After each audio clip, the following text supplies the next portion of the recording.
మధురం మధురం నీ వాక్యం నా త్రోవకు దీపం నీ వాక్యం.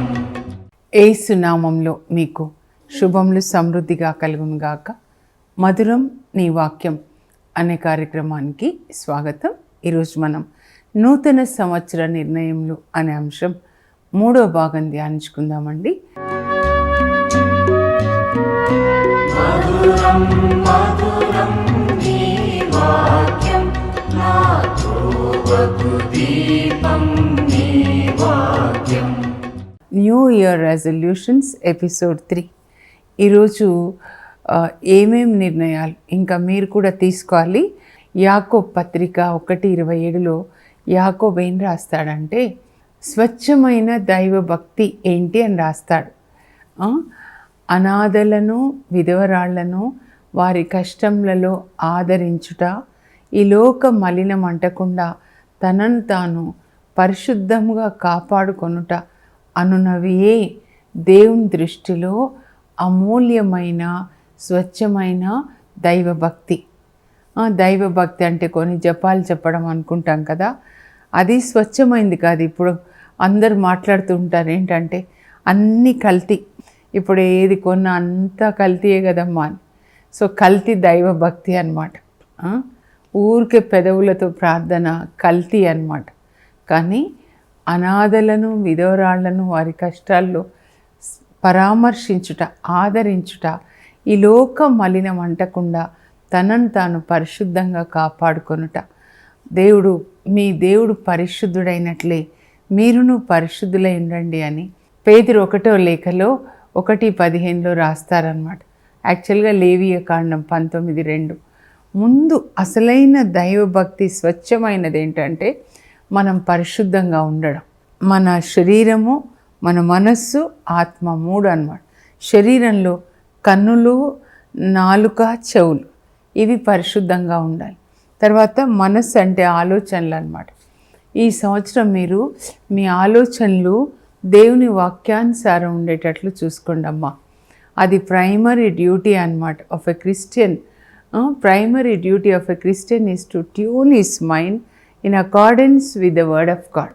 దేవుని వాక్యానుసారమే మన ఆలోచనలు ఉండాలన్నమాట. అక్కడి నుంచి మన లైఫ్ బిగిన్ అవుతుంది. ఎప్పుడు ఆలోచనలు చక్కగా ఉండేటట్లు మీరు చూసుకోండి. ఉదయం లేవగానే ఈరోజు జాయ్ఫుల్ డే అని డిక్లేర్ చేసుకోండి. అప్పుడు మీ బ్రెయిన్ అంతా కూడా శరీరానికి మరి ఇన్స్ట్రక్షన్స్ని పంపిస్తుంది అనమాట. అన్నీ కూడా స్టిమ్యులేషన్ అయిపోతాయి అన్నమాట. నర్వ్స్ అంతా కూడా స్టిమ్యులేషన్ వచ్చి స్టిమ్యులై అంటారు అనమాట.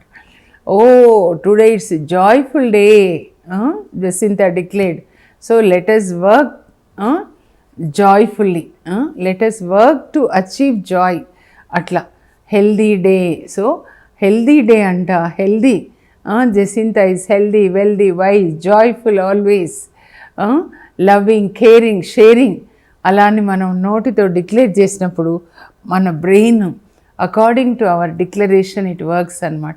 సో మంచి ఆలోచనలు. నా దేవుడు మంచి దేవుడు, లేవగానే నా పరలోక తండ్రి, ప్రేమ కలిగిన తండ్రి, నా యేసు ప్రభు నా రక్షకుడు, ప్రభువే నా కాపరి, ఇక ఏ కొదవయు లేదు. ఆ గ్రూప్లోనే ఫ్రెండ్ చెప్తా ఉండింది అనమాట. హస్బెండ్ త్రాగి ఇంకా ఏ బాధ్యత లేకుండా అయిపోయాడు. తను ఒక టీచర్గా పనిచేసి పిల్లలిద్దరిని చదివించి పెళ్ళిళ్ళు చేసి మరి వాళ్ళు ఇప్పుడు ఉన్నత స్థానంలో అమెరికాలో ఉన్నారనమాట. తను చెప్తుంది, అన్యురాలండి, భర్తని వివాహం చేసుకున్నప్పుడు యేసు ప్రభుని అంగీకరించింది అనమాట. చెప్తుంది, ప్రభువే నా కాపరి, ఇక ఏ కొదవలేదు అని నోటితో చెప్పడం ద్వారా అన్నిటినీ నేను పొందాను యేసుక్రీస్తు ద్వారా. 87 కీర్తన 7వ వచనంలో ఉంటుంది, all our springs are in you O Lord. మన ఆశీర్వాదాలన్నీ కూడా పరలోక తండ్రి నుంచి యేసుక్రీస్తు ద్వారా మనకు వస్తున్నాయి. ఆయన ఒక స్ప్రింగ్ ఆఫ్ బ్లెస్సింగ్స్ అన్నమాట. అట్లా మనం నోటితో ప్రకటించుకోవాలి. ఈ సంవత్సరము మీరు మంచిగా ప్రకటించుకోండి, మంచి ఆలోచనలు కలిగి ఉండండి. నేను దేవునికి అమూల్యమైన బిడ్డ, దేవుడు నా చుట్టూ ఎప్పుడు దేవదూతలు ఉంచుతాడు, శ్రేష్టమైన వాటిని నాకు ఇస్తాడు, పరిశుద్ధాత్మ నాలో ఉన్నారు, నేను దేవుని ఆలయంగా ఉన్నాను, నన్ను దేవుడు అనేకులకు ఆశీర్వాదకరంగా ఉంచారు, నా ద్వారా అందరినీ ఆశీర్వదిస్తారు. Abraham I will bless you, you shall be a blessing. Abraham పేరు తీసి మీ పేరు పెట్టుకొని చెప్పండి. Arogyama, I will bless you, you shall be a blessing. Sunitha, I will bless you, you shall be a blessing. అట్లా మీరు ఆ పేరు పెట్టుకొని మిమ్మల్ని ఆశీర్వాదకరంగా దేవుడు ఇక్కడ ఉంచారనమాట. కనుక మీరందరికీ ఆశీర్వాదకరంగా ఉండాలి. మత్తయి సువార్త 22 మరి 35, 36, 37 రెండు చెప్పారు కదా, దేవుణ్ణి ప్రేమించండి, అలాగే మీ పొరుగు వాళ్ళని ప్రేమించండి. దేవుణ్ణి ప్రేమించే వాళ్ళు పొరుగు వాళ్ళని ప్రేమించాలి. కనబడని దేవుణ్ణి ఎట్లా ప్రేమిస్తారు మీరు కనబడే మనుషులను ప్రేమించకుండా? యోహాను 1 లేఖ 4వ అధ్యాయం అన్నమాట. దేవుణ్ణి ప్రేమిస్తున్నానని చెప్పేవాడు తన చుట్టూ ఉన్న పొరుగు వాళ్ళని ప్రేమించాలి. మీకు కంటికి కనిపించే, ఎదురుగా కనిపించే సోదరుని ప్రేమించకుండా కనిపించని దేవుణ్ణి మీరు ఎట్లా ప్రేమిస్తారు? కనుక మీరు దేవుణ్ణి ప్రేమించడం ఎలా అంటే ఆ మనిషిలో ఉన్న ఆ దేవుణ్ణి ప్రేమించాలి. ఒక వ్యక్తి అనారోగ్యంగా ఉంటే ఆ వ్యక్తి యేసుప్రభు ఆ వ్యక్తిలో ఉన్నాడు అనుకొని ఆయనకు సేవ చేయాలి. మదర్ తెరీసా సిస్టర్ అదే చెప్పారు. ఆమె చెప్పిన వాటిని బట్టి నా జీవితం నేను మార్చుకున్నాను.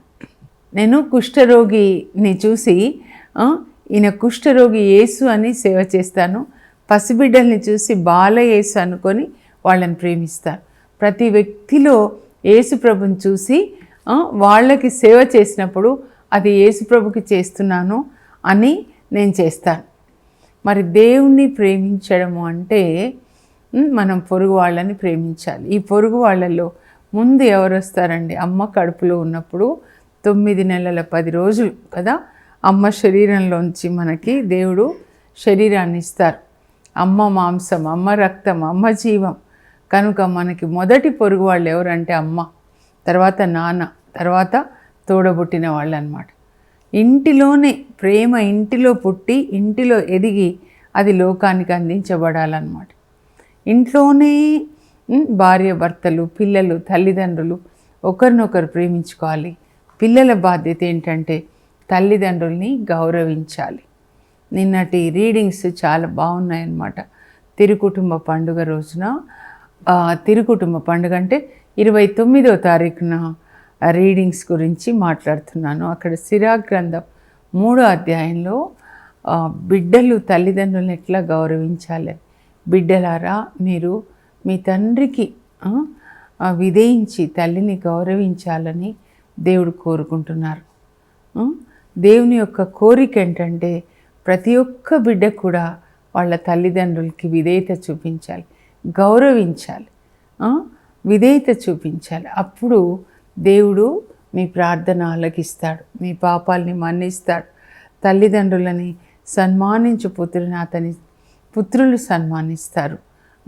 తండ్రి ఆశీస్సు వలన బిడ్డల గృహాలు అభివృద్ధి చెందుతాయి.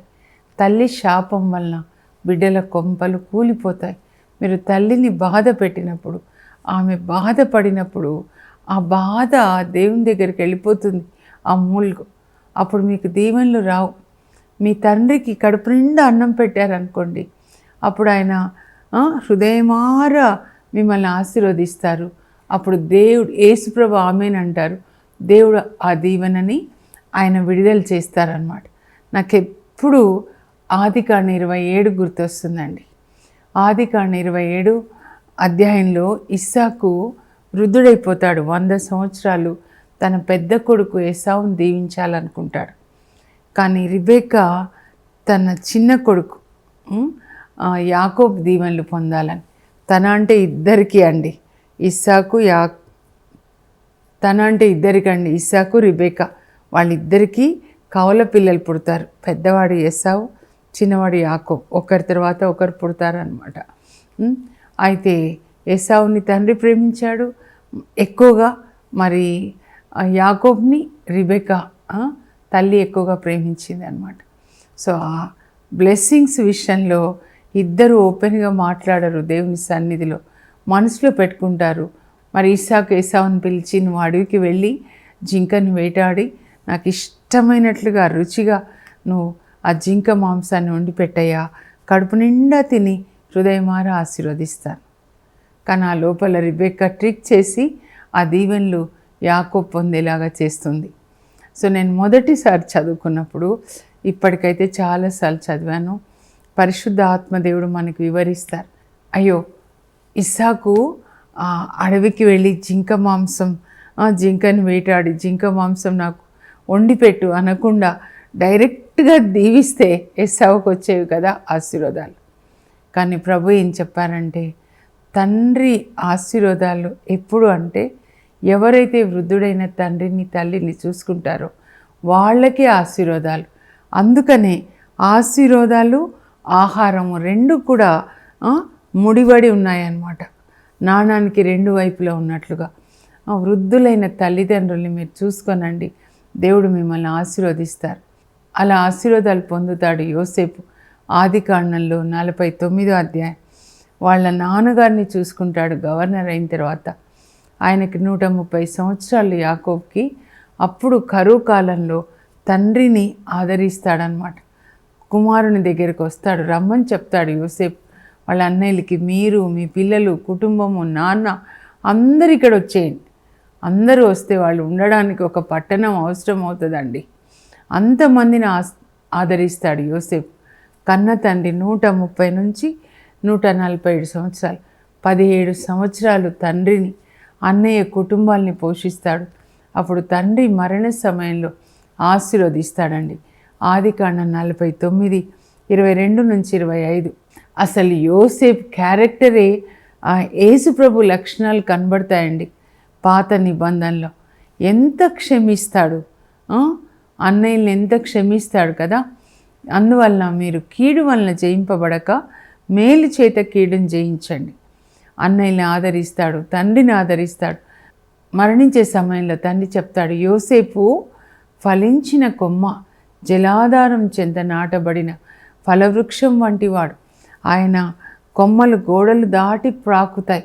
అంటే ఆ చెట్టు, యోసేపు ఒక చెట్టు అయితే కొమ్మలు గోడలు దాటి, అంటే ఐగుప్తుని దాటి వేరే దేశాలకి కూడా ఆశీర్వాదకరంగా ఉంటాడు. కరువు కాలంలో అందరూ కూడా ఆయన దగ్గర ధాన్యం కొరకు వస్తే యోసేపు కొట్లు తెరిచి ధాన్యాన్ని పంచాడు, అందరికీ ఆశీర్వాదకరంగా.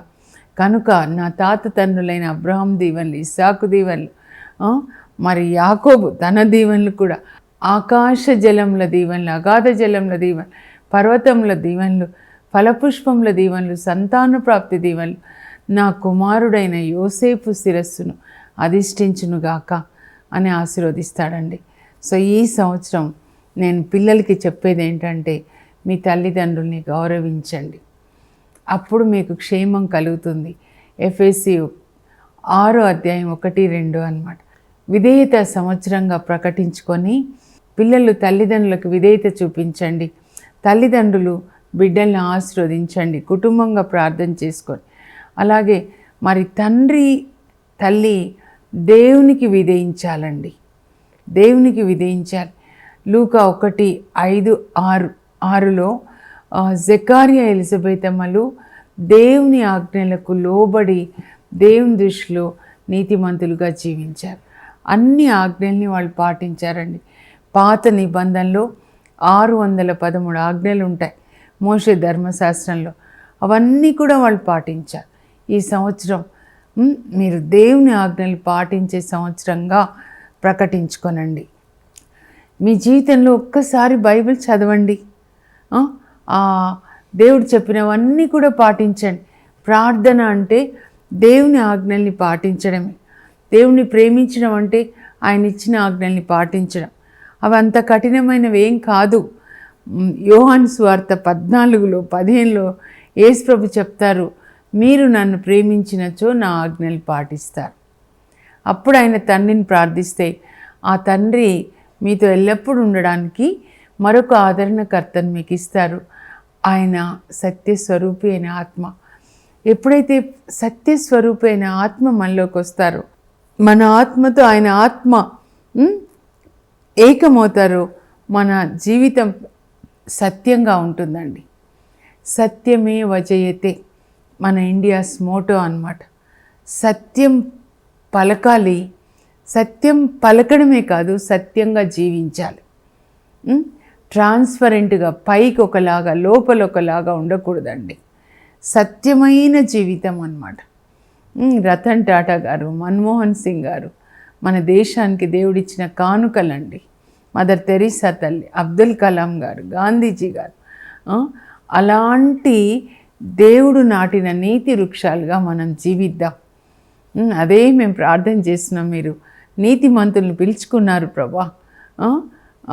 మన్మోహన్ సింగ్ గారిని, ఇప్పుడు రాజకీయ నాయకులందరికీ కూడా అలాంటి క్యారెక్టర్ ఇవ్వండి. మరి రతన్ టాటా గారిని పిలుచుకున్నారు.